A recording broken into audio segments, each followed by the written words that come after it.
Hello students, यहाँ पे chapter 5 का 17 नंबर का जो सम है वो देखेंगे।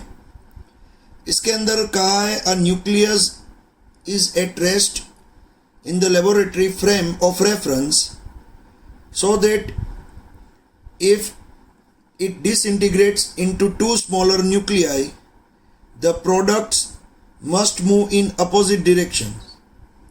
Means यहाँ पे कोई लेबोरेटरी के अंदर एक न्यूक्लियस, आपको पता है न्यूक्लियस क्या होता है?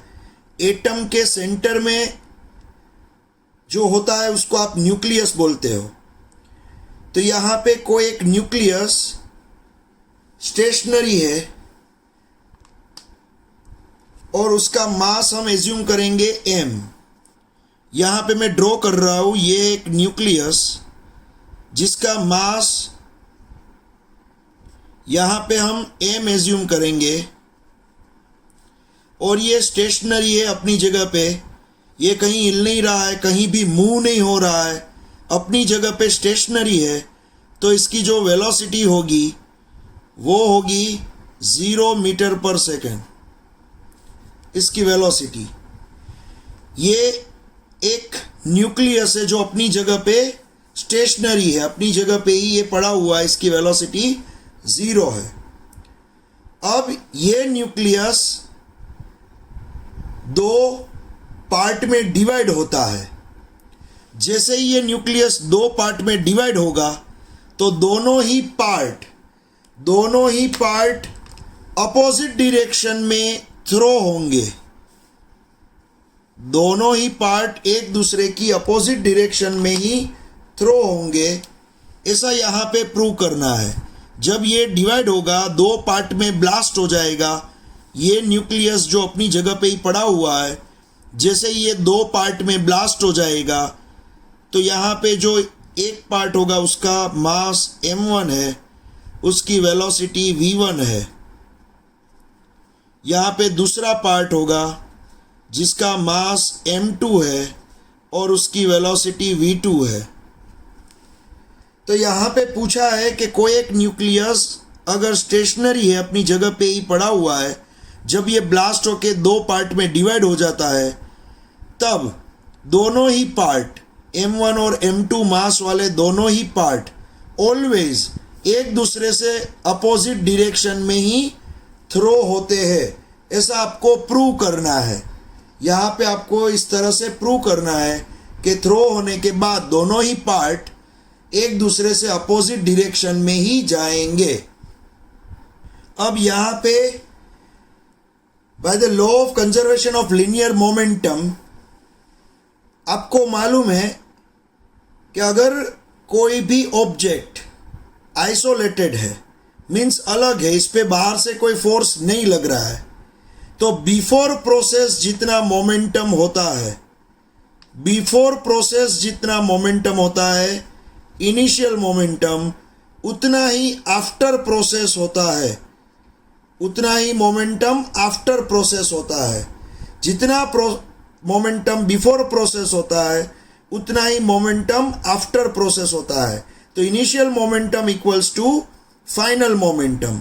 ये आपको मालूम होना चाहिए, the law of conservation of linear momentum.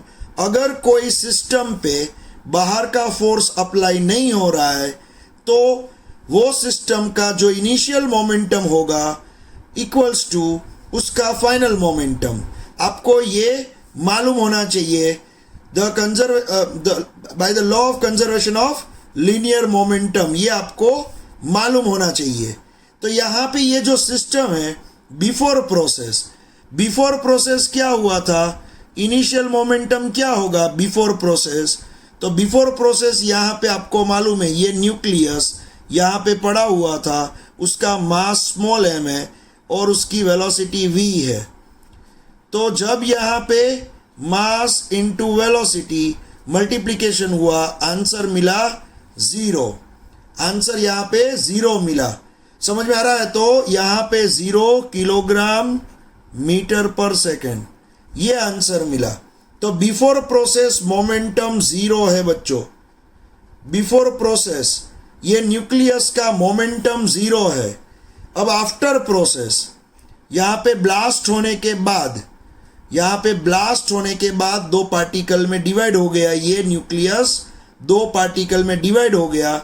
तो इसका फाइनल मोमेंटम अगर ढूंढना है तो पहले पार्टिकल का मास और पहले पार्टिकल की वेलोसिटी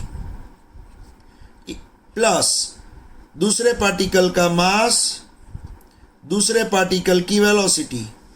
तो यहाँ पे पहले पार्टिकल का मोमेंटम प्लस दूसरे पार्टिकल का मोमेंटम, दोनों ही पार्टिकल का मोमेंटम मैंने लिया है, उसको ऐड कर दिया है, तो आपको फाइनल मोमेंटम मिलेगा। ये सिस्टम का फाइनल मोमेंटम मिलेगा। तो यहाँ पे मैं लिख सकता हूँ, यहाँ पे मैं लिख सकता हूँ m1 v1 plus m2 v2। मैं इस तरह से यहाँ पे लिख सकता हूँ। अब यहाँ पे आप देख सकते हो, यहाँ पे अगर आपने यहाँ पे m2 v2 को लेफ्ट हैंड साइड रखा और ये m1 v1 को यहाँ पे आप ले गए तो माइनस m1 v1 मिलेगा, आपको मिलेगा माइनस m1 v1। अब आपको अगर v2 चाहिए, आपको अगर v2 चाहिए तो आपको v2 यहाँ पे मिलेगा, यहाँ पे आपको v2 मिलेगा, v2 vector equals to minus m1 upon, यहाँ पे ये होगा m2, ये होगा m2, तो v2 equals to minus m1 upon m2 into यहाँ पे मैं लिखूंगा v1। तो आप देख सकते हो v2 की डायरेक्शन और v1 की डायरेक्शन अपोजिट होगी। ये माइनस साइन आपको दिखाई दे रहा है। तो यहाँ पे ये v2 का जो फॉर्मूला मिला, यहाँ पे जो v2 का फॉर्मूला मिला, ये v2 के फॉर्मूला के अंदर आप देख सकते हो v2 और v1 अपोजिट डायरेक्शन में होंगे। ये माइनस साइन दिखाती है, देखो v2 मान लो जा रहा है राइट हैंड साइड, v2 की डायरेक्शन वेलोसिटी, v2 की डायरेक्शन राइट हैंड साइड है, तो v1 की डायरेक्शन जरूर लेफ्ट हैंड साइड ही होगी, तभी तो ये माइनस साइन यहाँ पे आपको मिला। तो यहाँ पे हम लिख देंगे लास्ट में, negative sign shows that velocity of both fragment are in mutually opposite direction. तो यहाँ पे जो नेगेटिव साइन है वो हमें दिखाती है कि वेलोसिटी, दोनों पार्टिकल की वेलोसिटी अपोजिट डायरेक्शन में होगी, म्यूचुअली अपोजिट डायरेक्शन में होगी। तो जो प्रूव करना था वो बच्चों यहाँ पे प्रूव हो गया। समझ में आ रहा है? तो ये कॉन्सेप्ट है, याद रखना बच्चों। कोई भी स्टेशनरी ऑब्जेक्ट अपनी जगह पे ही ब्लास्ट होके दो पीस में डिवाइड हो जाता है, तो दोनों ही पीस ऑलवेज अपोजिट डायरेक्शन में ही थ्रो होते हैं। ये एक कॉन्सेप्ट है। चलो इसके बाद नेक्स्ट सम। चलो इसके बाद यहाँ पे 19 नंबर का सम चैप्टर 5 का एक्सरसाइज का, जिसमें दिया है a shell of mass 0.02 kilogram is fired by a gun of mass 100 kilogram if the muzzle speed of the shell is 80 metre per second, what is the recoil speed of the gun. तो यहाँ पे कोई gun में से जैसे ही bullet fire होती है, मान लो यहाँ पे ये गन है, ये गन है और गन के अंदर, यहाँ पे गन के अंदर पहले बुलेट स्टेशनरी है,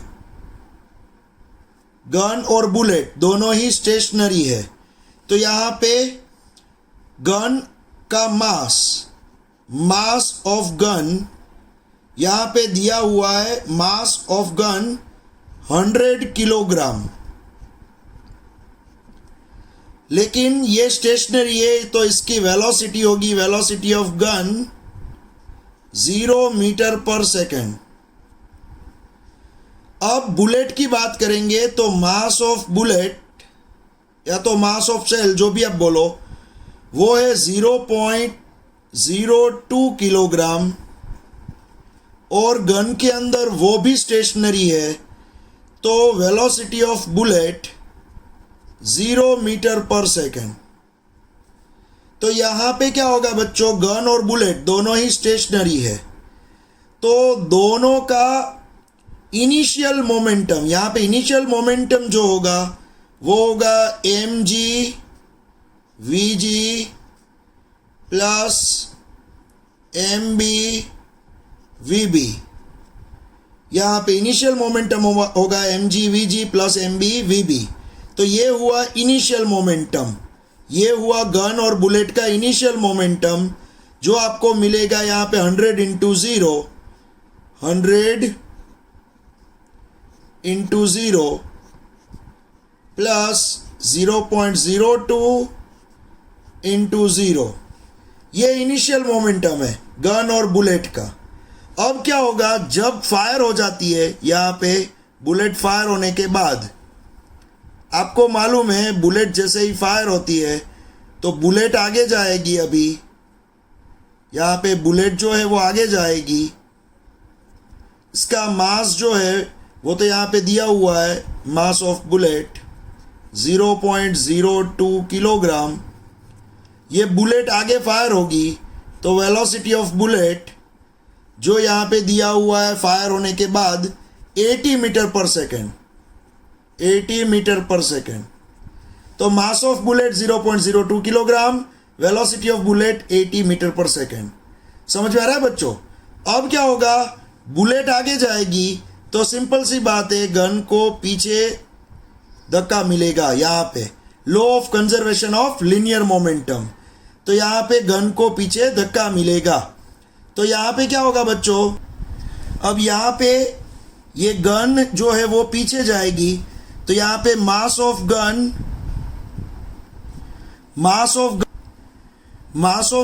100 किलोग्राम, लेकिन ये यहाँ पे जो ये गन पीछे जा रही है उसकी वेलोसिटी ऑफ गन हमें ढूंढनी है। यहाँ पे वेलोसिटी ऑफ बुलेट उसको vb डैश बोलूँगा, यहाँ पे वेलोसिटी ऑफ गन उसको vg डैश बोलूँगा। ओके, तो ये है आफ्टर प्रोसेस। तो आफ्टर प्रोसेस यहाँ पे mg vg dash plus mb vb dash, ये हुआ आफ्टर प्रोसेस मोमेंटम। यहाँ पे आप लिखोगे 100, ये vg डैश आपको ढूंढना है, वेलोसिटी ऑफ गन कितनी होगी वो आपको ढूंढना है, mb है 0.02 और vb डैश है यहाँ पे 80। समझ में आ रहा है बच्चों? तो ये है फाइनल मोमेंटम, यहाँ पे जो आपको मिला वो है फाइनल मोमेंटम, और यहाँ पे जो मिला वो है, आप यहाँ पे देख सकते हो इनिशियल मोमेंटम, ये इनिशियल मोमेंटम। तो फाइनल मोमेंटम pf ये रहा और इनिशियल मोमेंटम pi यहाँ पे ये रहा।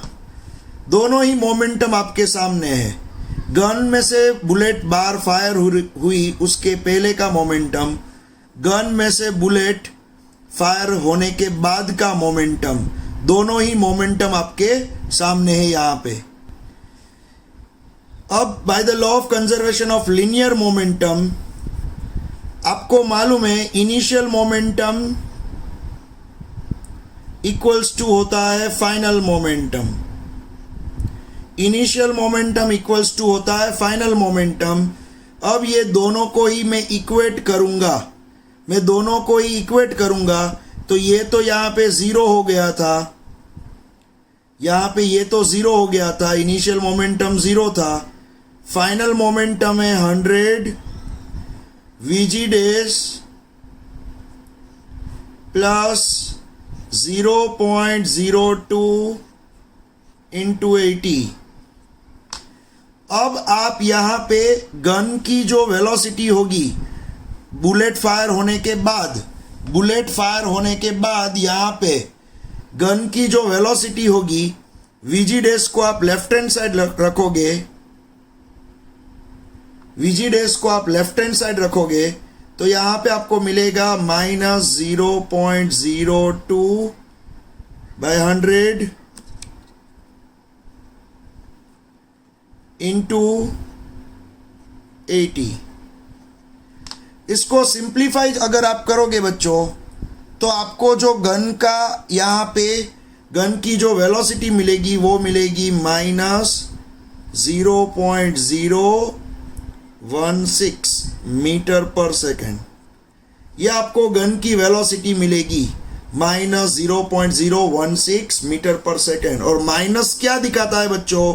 माइनस दिखाएगा बुलेट गई राइट हैंड साइड तो गन गई left hand side, opposite direction यहाँ पे दिखाएगा।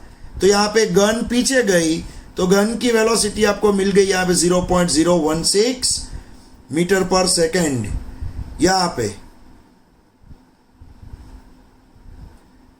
चलो इसके बाद नेक्स्ट सम।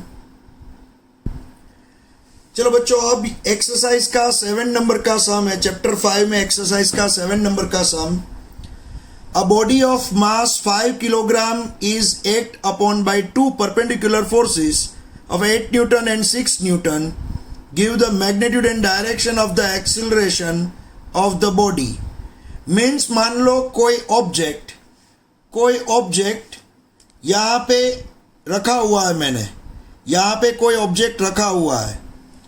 अब ये ऑब्जेक्ट पे दो परपेंडिकुलर फोर्स अप्लाई हो रहे हैं। एक फोर्स यहाँ पे 8 न्यूटन का फोर्स लग रहा है, F1 इक्वल्स टू 8 न्यूटन, यहाँ पे 8 न्यूटन का फोर्स लग रहा है। और दूसरा फोर्स 6 न्यूटन का लग रहा है परपेंडिकुलर।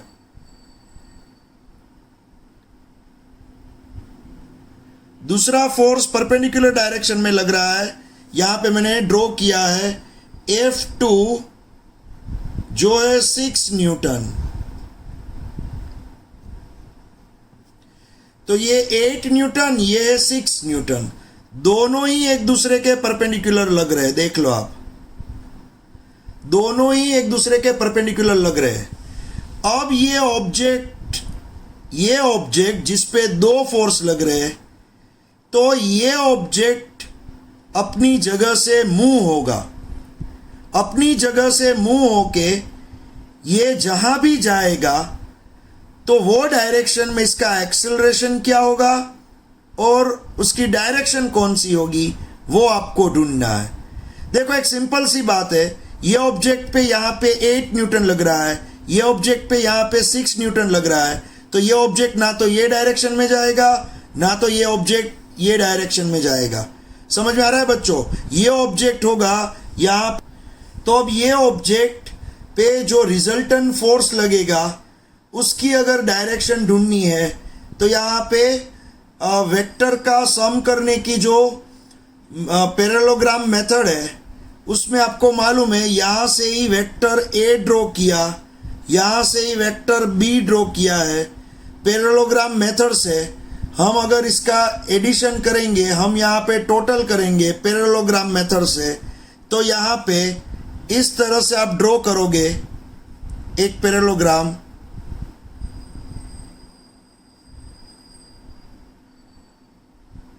इस तरह से आप ड्रॉ करोगे एक पैरेललोग्राम। तो यहाँ पे जो रिजल्टेंट फोर्स होगा बच्चों, वो रिजल्टेंट फोर्स होगा ये डायरेक्शन में। ये जो फोर्स होगा वो होगा रिजल्टेंट फोर्स। ये होगा रिजल्टेंट फोर्स की डायरेक्शन Fr, रिजल्टेंट फोर्स ये है Fr। अब यहाँ पे क्या होगा बच्चों, देखो F1 फोर्स और F2 फोर्स दोनों ही परपेंडिकुलर है। दोनों का यहाँ पे मैग्नीट्यूड, दोनों की वैल्यू यहाँ पे आपको दे दी है। ये 6 न्यूटन, ये 8 न्यूटन। आपको रिजल्टेंट फोर्स चाहिए, तो रिजल्टेंट फोर्स आपको मिलेगा यहाँ पे फॉर्मूला की हेल्प से Fr equals to under root F1 square plus F2 square plus 2F1 F2 cos theta, ये फॉर्मूला से आपको रिजल्टेंट फोर्स मिलेगा। तो आपको मालूम है बच्चों, यहाँ पे F1 जो है वो 8, उसकी वैल्यू 8 है, F2 की वैल्यू 6 है,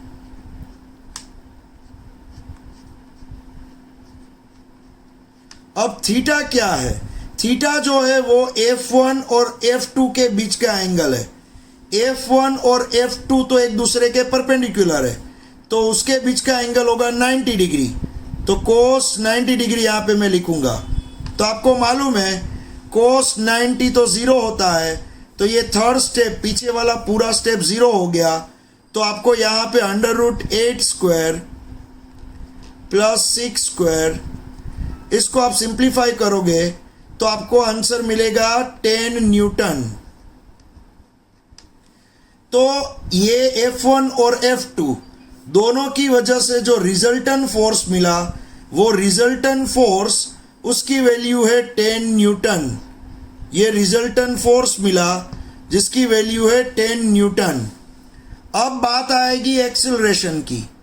तो आपको मालूम है F रिजल्टेंट इक्वल्स टू ए में होता है, फोर्स इक्वल्स टू ए में। तो एक्सीलरेशन अगर आपको चाहिए तो आप क्या करोगे बच्चों? रिजल्टेंट फोर्स अपॉन मास कर दोगे। क्या करोगे? Resultant force upon mass. तो यहाँ पे जो मास है वो यहाँ पे दिया हुआ है 5 किलोग्राम मास है। इसका मास कितना है? 5 किलोग्राम। तो मास 5 किलोग्राम है और यहाँ पे रिजल्टेंट फोर्स आपको 10 न्यूटन मिला। तो 10 डिवाइड बाई 5, 10 डिवाइड बाई 5, तो आपको एक्सेलरेशन मिलेगा 2 मीटर पर सेकंड स्क्वायर। क्या मिलेगा एक्सेलरेशन? 2 मीटर पर सेकंड स्क्वायर, ये एक्सेलरेशन मिलेगा आपको। तो यहाँ पे एक आंसर तो आपको मिल गया कि एक्सेलरेशन की वैल्यू क्या होगी। यहाँ पे पूछा है give the magnitude of acceleration, तो एक्सेलरेशन की वैल्यू आपको मिल गई। एक्सेलरेशन होगा 2 मीटर पर सेकंड स्क्वायर। अब ढूंढनी है डायरेक्शन। तो ऑब्जेक्ट जाएगा ये साइड, क्योंकि ऑब्जेक्ट पे जो दो फोर्स लग रहे हैं 8 न्यूटन और 6 न्यूटन, ऑब्जेक्ट ये 8 न्यूटन पे भी नहीं जाएगा, 6 न्यूटन पे भी नहीं जाएगा, लेकिन ये रिजल्टेंट फोर्स की डायरेक्शन में ये ऑब्जेक्ट जाएगा। ये जो ऑब्जेक्ट है वो ये फोर्स की डायरेक्शन में जाएगा। लेकिन आपको डायरेक्शन ढूंढनी है, तो डायरेक्शन का मीनिंग ये एंगल यहाँ पे जिसको मैंने अल्फा बोला है, अल्फा एंगल। तो ये एक्स एक्सिस के साथ कितने एंगल पे ये ऑब्जेक्ट गया, एक्स एक्सिस ये है, उसके साथ कितना एंगल बनाया और ये ऑब्जेक्ट थ्रो हुआ। तो आपको ढूंढना है डायरेक्शन का मीनिंग। यहाँ पे डायरेक्शन का मीनिंग ये अल्फा ढूंढना है। तो अल्फा अगर आपको ढूंढना है तो सिंपल सी बात है, यहाँ पे आप क्या करोगे? 10 अल्फा लोगे। 10 अल्फा, 10 अल्फा में क्या होता है? अपोजिट साइड ये यहाँ पे जो ये 6 न्यूटन है वो ही यहाँ पे मिलेगी। ये है 6 न्यूटन, ये 6 न्यूटन, ये साइड 6 न्यूटन, सेम उतना ही ये होगा। तो ये भी है 6 न्यूटन और ये है 8 न्यूटन। तो 10 अल्फा आपको मिलेगा, 10 अल्फा आपको मिलेगा 6 न्यूटन। यहाँ पे मैंने लिखा 6 न्यूटन डिवाइड बाय नीचे ये साइड 8 न्यूटन। तो 10 अल्फा आपको मालूम ही है 6 डिवाइड बाय 8, आपको 10 अल्फा मिलेगा। अब आप अल्फा को लेफ्ट हैंड साइड रखो तो 10 इनवर्स आपको ये मिलेगा 0.7500। अब नेचुरल टेंजेंट टेबल का यूज करोगे और आप अल्फा ढूंढोगे तो अल्फा आपको मिलेगा 36 डिग्री 53 मिनट। नेचुरल टेंजेंट मैंने आपको एक वीडियो भेजा था जिसमें नेचुरल टेंजेंट का यूज़ कैसे करते हैं वो मैंने सिखाया था। अगर आपको नहीं आता है तो प्लीज़ एक बार वो वीडियो देख लो। नेचुरल टेंजेंट लॉग टेबल के अंदर आपको मिलेगा, वो टेबल को देखना है और नेचुरल टेंजेंट को कैसे सोल्व किया जाता है वो पूरा मैंने सिखाया हुआ है। तो यहाँ पे अल्फ़ा आपको मिला 36 डिग्री 53 मिनट, ये आपको अल्फ़ा मिला है यहाँ पे। तो ये ऑब्जेक्ट जो थ्रो हुआ यहाँ पे वो एक्स एक्सिस के साथ अल्फ़ा जितना एंगल बनाता था यहाँ पे। तो यहाँ पे लास्ट में हम लिख देंगे acceleration max angle of 36 degree 53 minute with 8 Newton force.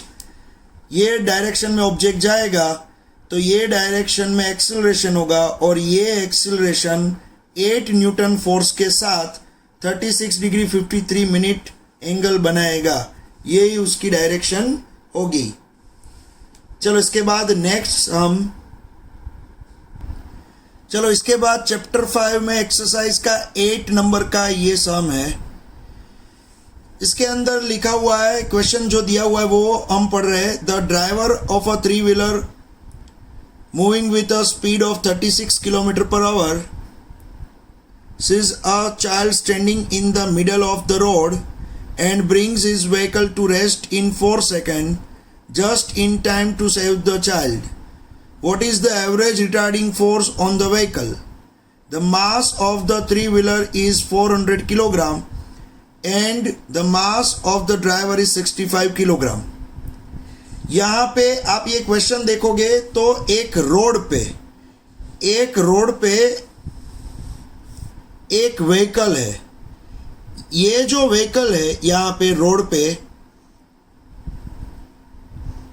ये जो व्हीकल है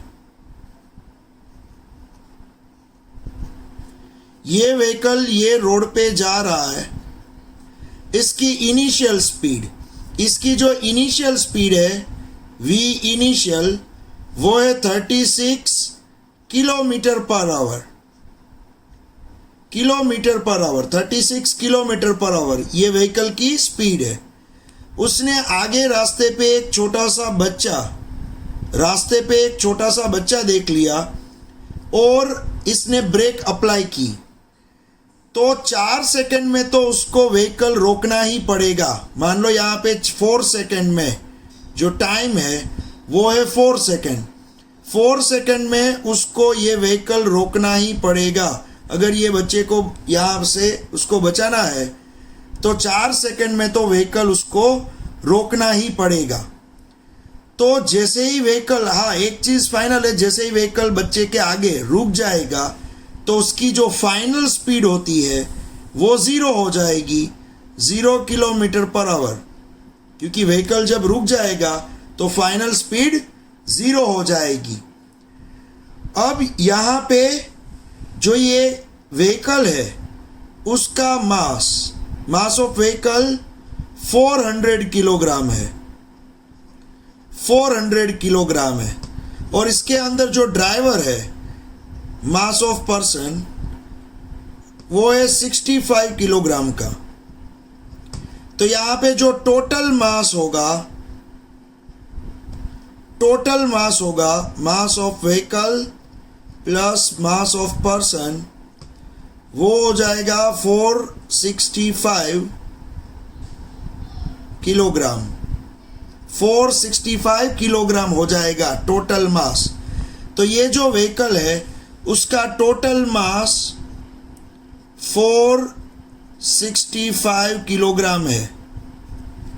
इसकी इनिशियल वेलोसिटी है 36 किलोमीटर पर आवर। अब इसको 4 सेकंड में यहाँ पे रोकना है, तो आपको कितना रिटार्डिंग फोर्स लगाना पड़ेगा, ये यहाँ पे पूछा है कि आपको कितना रिटार्डिंग फोर्स यहाँ पे लगाना पड़ेगा। यहाँ पे पूछा है कितना रिटार्डिंग फोर्स लगाना पड़ेगा जिससे ये व्हीकल रुक जाए। तो एक बात बताओ बच्चों, फोर्स लगाने के लिए फोर्स का जो इक्वेशन है वो होता है ma। तो यहाँ पे जो मास होगा वो ये व्हीकल का टोटल मास लूँगा, उसके साथ व्हीकल का यहाँ पे रिटार्डेशन, यहाँ पे व्हीकल का रिटार्डेशन में मल्टीप्लाई करूँगा। समझ में आ रहा है? यहाँ पे व्हीकल का रिटार्डेशन में मल्टीप्लाई करूँगा तो हम पहले यहाँ पे रिटार्डेशन ढूंढ लेंगे। हम ढूंढेंगे यहाँ पे रिटार्डेशन। अब रिटार्डेशन का फॉर्मूला क्या है बच्चों? आपको मालूम है change in velocity upon change in time. तो यहाँ पे जो वेलोसिटी में चेंज होगा वो होगा final velocity minus initial velocity upon यहाँ पे टाइम है 4 सेकेंड। तो फाइनल वेलोसिटी तो व्हीकल रुक जाने के बाद 0 हो जाती है। इनिशियल वेलोसिटी है वो 36 किलोमीटर पर आवर है। लेकिन बच्चों हम ये किलोमीटर पर आवर को कन्वर्ट करेंगे मीटर पर सेकेंड में। हम कन्वर्ट करेंगे इसको मीटर पर सेकेंड में। तो 36 इंटू 1000 अपॉन 3600, तो ये आपको मिलेगा 10 मीटर पर सेकेंड। तो यहाँ पे इनिशियल वेलोसिटी में लिखूंगा 10 metre per second divide by time कितना 4 सेकेंड। 4 सेकेंड में तो रोकना ही है व्हीकल को। आप इसको सोल्व करोगे तो आपको मिलेगा यहाँ पे रिटार्डेशन मिलेगा आपको -2.5 मीटर पर सेकंड स्क्वायर। रिटार्डेशन है इसलिए माइनस में मिला। ये क्या है? रिटार्डेशन है इसलिए हमें ये माइनस में मिला। अब आपको ढूंढना है ब्रेकिंग फोर्स। जो फोर्स लगाओगे आप ब्रेक लगाने के बाद, जो ब्रेक लगाने से जो फोर्स मिलता है ये व्हीकल को, वो फोर्स ढूंढना है। तो ब्रेकिंग फोर्स आपको ढूंढना है। तो यहाँ पे टोटल मास आप लिखोगे। टोटल मास कितना है बच्चों? यहाँ पे टोटल मास है 465 और रिटार्डेशन है -2.5। तो यहाँ पे आपको आंसर मिलेगा -1162.5 न्यूटन।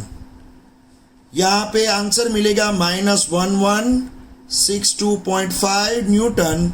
ये आपको आंसर मिलेगा। और माइनस इसलिए मिला है यहाँ पे क्योंकि यहाँ पे जो फोर्स लगाओगे वो मोशन के अपोजिट लगेगा, इसलिए आपको यहाँ पे रिटार्डिंग फोर्स माइनस में ही मिलेगा -1162.5।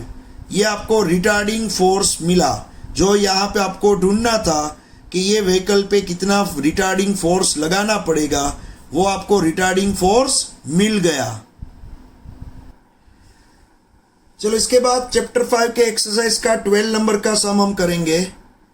यहाँ पे क्वेश्चन दिया हुआ है a bob of mass 0.1 kilogram hang from the ceiling of a room by a string 2 metre long is set into oscillation. The speed of the bob at its mean position is 1 meter per second. What is the trajectory of the bob if the string is cut when the bob is at one of its extreme position and second at its mean position? Means यहाँ पे दिया हुआ है, मान लो कोई एक oscillator, यहाँ पे सीलिंग है, ये सीलिंग के साथ एक 2 मीटर लेंथ वाली एक डोरी, यहाँ पे मैंने एक ड्रॉ की एक डोरी है। ये जो डोरी है उसकी लेंथ 2 मीटर है। नीचे एक ऑब्जेक्ट यहाँ पे हैंग किया हुआ है। अब ये ऑब्जेक्ट डोरी के साथ यहाँ पे हैंग किया हुआ है और ये ऑसिलेशन कर रहा है। ये ऑसिलेशन कर रहा है इस तरह से, ये इस तरह से ऑसिलेशन कर रहा है। ये उसकी एक्सट्रीम पोजीशन होगी ऊपर की, ये उसकी एक्सट्रीम पोजीशन है। उसी तरह से ये साइड भी एक्सट्रीम पोजीशन यहाँ पे आती है। मैक्सिमम ये इतना ऊपर जा रहा है, ये एक्सट्रीम पोजीशन है, और ये इसकी मीन पोजीशन है बीच में। ये ऑब्जेक्ट इस तरह से ऑसिलेशन कर रहा है। अब यहाँ पे क्वेश्चन ये पूछा है कि जब ये क्वेश्चन ए यहाँ पे है, जब ये बॉब को, ये ऑसिलेटर को, मीन्स ये ऑब्जेक्ट को, ये ऑब्जेक्ट जब यहाँ पे पहुंचेगा, एक्सट्रीम पोजीशन पे पहुंचेगा, तब डोरी को कट कर दिया तो ये ऑब्जेक्ट कौन सी डायरेक्शन में जाएगा, उसका पाथ कैसा होगा, वो जो गिरेगा तो वो कौन से पाथ पे, कैसे रास्ते पे गिरेगा, ये यहाँ पे पूछा है। तो सिंपल सी बात है, देखो बच्चों, एक चीज आप याद रखना, जब ये ऑब्जेक्ट एक्सट्रीम पोजीशन पे होता है तब आप ये ऑसिलेशन याद करो। ये ऑब्जेक्ट यहाँ मैक्सिमम स्पीड होगी, फिर स्लोली उसकी स्पीड कम होगी, यहाँ पे रुक जाएगा, फिर ये ऑब्जेक्ट मोशन करेगा, स्पीड बढ़ेगी, यहाँ पे मैक्सिमम स्पीड हो जाएगी, फिर स्पीड कम होगी, यहाँ पे ऑब्जेक्ट रुक जाएगा, फिर स्पीड बढ़ेगी, यहाँ मैक्सिमम स्पीड होगी, फिर स्पीड कम होगी, यहाँ पे ऑब्जेक्ट रुक जाएगा। जब ऑब्जेक्ट रुक जाता है, माइक्रो सेकंड के लिए ऑब्जेक्ट रुक जाता है, तब उसकी वेलोसिटी क्या हो जाती है बच्चों, 0 हो जाती है। तो अब यहाँ पे जब ऑब्जेक्ट ए के पास पहुंचेगा तब उसकी वेलोसिटी क्या हो जाएगी, 0। यहाँ पे ऑब्जेक्ट माइक्रो सेकंड के लिए रुकता है। अब जैसे ही यहाँ पे रुका, मीन्स ये स्टेशनरी हो गया, और तब ये डोरी मान लो टूट गई, तो ऑब्जेक्ट यहाँ पे रुका है, स्टेशनरी है माइक्रो सेकंड के लिए, उसकी वेलोसिटी 0 है। ऑब्जेक्ट यहाँ पे रुका है, डोरी टूट जाती है, तो ये रुका हुआ ऑब्जेक्ट जैसे ही डोरी टूट जाएगी तो अब ये ऑब्जेक्ट तो डायरेक्ट नीचे जाएगा, उसके वेट फोर्स mg की वजह से। कोई भी ऑब्जेक्ट हवा में इस तरह से स्टेशनरी है, आप उसको छोड़ दोगे, फ्री फॉल होगा ये ऑब्जेक्ट डायरेक्ट नीचे गिरेगा। समझ में आ रहा है? तो यहाँ पे ए पोजीशन पे, मीन्स यहाँ पे एक्सट्रीम पोजीशन पे उसकी वेलोसिटी 0 हो चुकी है, और डोरी टूट जाने पे ये ऑब्जेक्ट डायरेक्ट नीचे गिरेगा, वर्टिकली डाउनवर्ड डायरेक्शन में ये ऑब्जेक्ट डायरेक्ट नीचे गिरेगा। तो यहाँ पे पूछा है कि एक्सट्रीम पोजीशन पे डोरी टूट जाने से वो कहाँ पे गिरेगा, उसका रास्ता कौन सा होगा। तो एक्सट्रीम पोजीशन पे अगर ये ऑब्जेक्ट पहुंचा और डोरी टूट गई तो वो ऑब्जेक्ट डायरेक्ट नीचे, वर्टिकली डाउनवर्ड डायरेक्शन में ही डायरेक्ट नीचे गिरेगा। अब ऑब्जेक्ट यहाँ पे बी केस देखो, एट इट्स मीन पोजीशन। अब अगर ये ऑब्जेक्ट मीन पोजीशन पे है तो ये मीन पोजीशन मान लो ये है, ये बी पोजीशन, ये उसकी यहाँ पे मीन पोजीशन मैंने लिख दी है, इसका नाम मैंने रखा है बी। तो बी पे जब ऑब्जेक्ट पहुंचेगा, जब ऑब्जेक्ट यहाँ पे पहुंचेगा और ये डोरी टूट जाती है, जब ऑब्जेक्ट यहाँ पे पहुंचता है और डोरी टूट जाती है, तो एक बात बताओ बच्चों, ये ऑब्जेक्ट यहाँ पे स्टेशनरी था माइक्रो सेकंड के लिए, फिर जैसे ही नीचे आ रहा था, मान लो ये ऑसिलेशन जब हो रहा था, जब ये ऑसिलेशन हो रहा था और ये ऑब्जेक्ट जब नीचे आ रहा था, तब इसकी स्पीड बढ़ी। जब ऑब्जेक्ट यहाँ पे पहुंचा तब इसकी स्पीड यहाँ पे दी हुई है 1 मीटर पर सेकेंड है, इसकी स्पीड है 1 मीटर पर सेकेंड। कहाँ पे? उसकी मीन पोजीशन पे। मीन पोजीशन पे स्पीड है 1 मीटर पर सेकेंड। तो मान लो ऑब्जेक्ट यहाँ से आ रहा है, मान लो ऑब्जेक्ट यहाँ से आ रहा है और यहाँ पे पहुँचेगा, तब उसकी यहाँ पे जो स्पीड होगी वो होगी 1 मीटर पर सेकेंड। लेकिन मुझे एक बात बताओ, ऑब्जेक्ट का रास्ता ये है, ये उसका रास्ता है, और ये जगह पे उसकी स्पीड है 1 मीटर पर सेकेंड। तो ये जगह पे स्पीड, अगर आपको स्पीड की डायरेक्शन चाहिए तो आप क्या ड्रॉ करोगे? टेंजेंट ड्रॉ करोगे। टेंजेंट, ये टच होके लाइन गई, देखो ये जो उसका रास्ता है, ये रास्ते को एक टच होके एक लाइन गई, जिसको मैं बोलूँगा टेंजेंट। तो यहाँ पे क्या हुआ बच्चों, जैसे ही ऑब्जेक्ट यहाँ पे पहुँचा था तो उसकी स्पीड कितनी थी, 1 मीटर पर सेकेंड। यहाँ पे जब ऑब्जेक्ट पहुँचा तब उसकी स्पीड थी 1 मीटर पर सेकेंड, और उसकी डायरेक्शन यहाँ पे कौन सी होती है, ये टेंजेंट की डायरेक्शन में होती है। लेकिन ऑब्जेक्ट जब यहाँ पे पहुँचेगा और डोरी टूट जाएगी तो ऑब्जेक्ट स्ट्रेट हवा में इस तरह ही नहीं जाएगा, हवा में यही डायरेक्शन में नहीं जाएगा। क्यों? क्योंकि ये जो ज़मीन होती है, ये ज़मीन ग्रेविटी लगाएगी, ग्रेविटेशनल फोर्स लगाएगी, और ये ऑब्जेक्ट इस तरह से प्रोजेक्टाइल मोशन करके ज़मीन पे गिरेगा। इस तरह से ये प्रोजेक्टाइल मोशन करके ज़मीन पे गिरेगा ये ऑब्जेक्ट। समझ में आ रहा है? ये प्रोजेक्टाइल मोशन हुई, देखो। क्यों? क्योंकि ये ऑब्जेक्ट पे एक्सिलरेशन नीचे की ओर लगेगा और वो होगा जी जितना। जी क्या होता है बच्चों? 9.8 मीटर पर सेकंड स्क्वायर। तो ये एक्सिलरेशन कहाँ लगेगा? नीचे। तो जैसे ही ये ऑब्जेक्ट यहाँ पे पहुँचा और डोरी टूट गई तो इसकी यहाँ पे initial velocity left hand side है 1 मीटर पर सेकेंड, लेकिन ग्रेविटी इसको नीचे खींच रही है स्लोली। तो ये हवा में सिर्फ लेफ्ट हैंड साइड ही नहीं जाएगा, लेकिन लेफ्ट हैंड साइड होता हुआ थोड़ा स्लोली इस तरह से प्रोजेक्टाइल मोशन करके नीचे गिरेगा। समझ में आ रहा है बच्चों? तो यहाँ पे बी केस का जो आंसर होगा वो आपको लिखना पड़ेगा कि बी केस के पास डोरी टूट जाएगी तो वो एज अ प्रोजेक्टाइल बिहेव करेगा। यहाँ पे वो एक्सप्लेनेशन लिखना पड़ेगा आपको लास्ट में। समझ में आ रहा है? तो ए पोजीशन पे और बी पोजीशन पे डोरी टूटने पे वो कौन सी डायरेक्शन में कैसे मूव होता है वो यहाँ पे एक्सप्लेनेशन से लिखना है। इसमें कोई कैलकुलेशन नहीं है, सिर्फ आपको एक्सप्लेन करना है। तो ये सम यहाँ पे फिनिश्ड हुआ। यहाँ पे मैंने ए पोजीशन में और बी पोजीशन में ऑब्जेक्ट की डोरी कट होने पे ऑब्जेक्ट कैसे मूव होगा उसके बारे में मैंने लिखा हुआ है।